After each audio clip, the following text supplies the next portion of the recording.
Bharani Shanmugam serial December 31 நாளைக்கான ஒரு சூப்பரான ப்ரோமோவை தாங்க இந்த வீடியோவில் பார்க்க போகிறோம். வீடியோக்குள்ளே போகிறதுக்கு முன்னாடி இந்த வீடியோ பிடிச்சிருந்தா லைக் பண்ணிவிட்டு பாருங்கள். இந்த சேனலை சப்ஸ்கிரைப் பண்ணிக்கோங்க.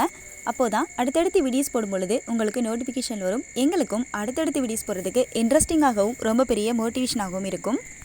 முத்துப்பாண்டி இசக்கியை விட்டுட்டு வேற ஒரு பொண்ணு கூட கல்யாணம் வரைக்கும் போயிட்டாருங்கிற விஷயம் நம்ம இசக்கிக்கு தெரிய வருது. அப்போது இசக்கி சண்முகத்துக்கிட்ட போயிட்டு இந்த விஷயத்த சொல்கிறாங்க. சண்முகம் சொல்கிறாங்க, இதோ பாரு இசக்கி, உன்னை விட்டுட்டு எப்போ வேற ஒரு பொண்ணு கழுத்தில் தாலி கட்டுறதுக்கு அவன் துணிஞ்சானோ இதுக்கு மேலேயும் அந்த மாதிரி ஒருத்தன் உனக்கு தேவையா அப்படின்னு கேட்குறாங்க. இல்லைண்ணே, எனக்கு தேவையில்லை, எனக்கு எப்போவுமே நீ தானே முக்கியம் அப்படின்னு இசக்கி சண்முகத்துக்கிட்ட சொல்கிறாங்க.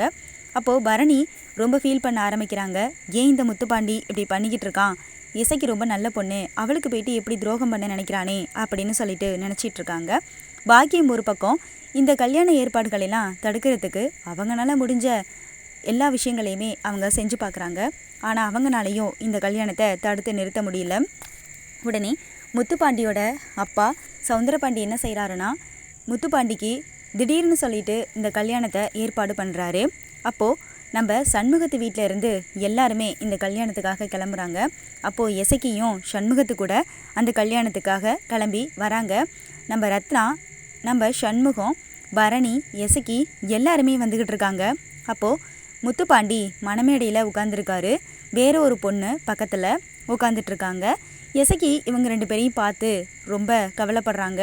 அப்போது சண்முகம் சொல்கிறாங்க, அதோ பாரு இசக்கி, உனக்கு தாலி கட்டிட்டு இப்போ இவ்வளோ தைரியமாக இன்னொரு பொண்ணு கழுத்துலையும் தாலி கட்டுறதுக்காக போய் உட்காந்துருக்கான் பாரு. இந்த மாதிரி ஒருத்தனை, ஒரு கேடு கட்டவன் உனக்கு இனிமேல் தேவையே இல்லை அப்படிங்கிற மாதிரி தான் சொல்கிறாங்க. அப்போது இசக்கி அமைதியாக உள்ளே வராங்க. உள்ளே வந்து எல்லார் கூடயும் நின்று அந்த கல்யாணத்தை பார்த்துட்ருக்காங்க. அப்போது சவுந்தரபாண்டி சொல்கிறாங்க, அப்போது முத்துப்பாண்டி நல்ல நேரம் முடிய போகுது, சீக்கிரமாக தாலியை கட்டு அப்படின்னு சொல்கிறாங்க. ஐயர் வந்துட்டு மந்திரங்கள் சொல்லி மாங்கல்யத்தை எடுத்து முத்துப்பாண்டி கையில் கொடுக்குறாங்க. முத்துப்பாண்டி கையில் வாங்குறாங்க.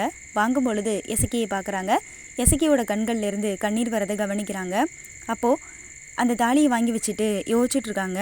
சவுந்தரபாண்டி சொல்கிறாங்க, முத்துப்பாண்டி என்ன யோசிச்சுட்ருக்க, நேரம் ஆயிடுச்சு, நல்ல நேரம் முடிய போகுது, சீக்கிரமாக தாலியை கட்டு அப்படின்னு சொல்கிறாங்க.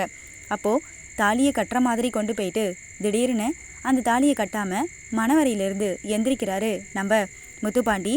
எந்திரிக்கும் பொழுது சவுந்தரபாண்டி கேட்குறாங்க, என்னாச்சு உனக்கு, எதுக்கு இப்போ நீ எந்திரிச்ச, உட்கார்ந்து தாலியை கட்டு அப்படின்னு சொல்கிறாங்க. அட போப்பா அந்த பக்கம் அப்படின்னு சொல்லிட்டு அவங்க அப்பாவை தூரமாக பிடிச்சு தள்ளி விட்டுட்டு நம்ம முத்துப்பாண்டி அங்கேருந்து இசக்கியை பார்க்குறதுக்காக கீழே இறங்கி வராங்க. நம்ம இசக்கி சண்முகத்து கூட நிற்கிறாங்க. அப்போது இசக்கியை வந்து பார்த்துட்டு ஓடி வந்து இசக்கியை அரவணைச்சி அந்த இடத்துல ஃபீல் பண்ணி அலறாங்க.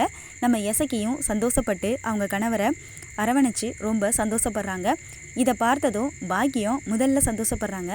சவுந்தரபாண்டி பயங்கரமாக அதிர்ச்சி ஆகுறாரு. இந்த முத்துப்பாண்டி இத்தனை நாளாக நம்ம பேச்சை கேட்டுக்கிட்டு இருந்தா, ஆனால் இப்போது இவன் திடீர்னு இப்படி மாறிட்டானே அப்படின்னு நினச்சி பயங்கரமான ஒரு அதிர்ச்சியில் பார்த்துட்ருக்காரு. ஆனால் நம்ம சண்முகத்துக்கு வந்துட்டு கண்டிப்பாக முத்துப்பாண்டி மேலே ஒரு சின்னதாக நம்பிக்கை இருந்துச்சு. எப்படி இருந்தாலும் இசக்கியை விட்டுட்டு அவர் வேற ஒரு பொண்ணு கழுத்தில் நிச்சயமாக தாலியே கட்ட மாட்டார் அப்படின்னு சொல்லிட்டு, அதே போல் முத்துப்பாண்டியும் இசக்கிக்கு துரோகம் பண்ணாமல் நம்ம இசக்கி கூட சேர்ந்து ரெண்டு பேருமே சந்தோஷப்படுறாங்க. ஸோ இந்த ப்ரோமோ உங்களுக்கு பிடிச்சிருக்குன்னு நினைக்கிறேன். பிடிச்சிருந்தா வீடியோக்கு ஒரு லைக் பண்ணுங்கள். இந்த சேனலை இது வரைக்கும் சப்ஸ்கிரைப் பண்ணாமல் பார்த்தவங்க சேனலை சப்ஸ்கிரைப் பண்ணி பக்கத்தில் இருக்க பெல் ஐக்கனை கிளிக் பண்ணி ஆன்லைன் செட் பண்ணிக்கோங்க. அப்போ தான் அடுத்தடுத்து போடக்கூடிய வீடியோஸ் எல்லாம் உங்களுக்கு நோட்டிஃபிகேஷனில் வரும். இந்த வீடியோவை இது வரைக்கும் ஸ்கிப் பண்ணாமல் ஃபுல்லாக பார்த்தவங்களுக்கு ரொம்ப ரொம்ப நன்றிங்க. தேங்க்ஸ் ஃபார் வாட்சிங் மை டியர் ஃப்ரெண்ட்ஸ்.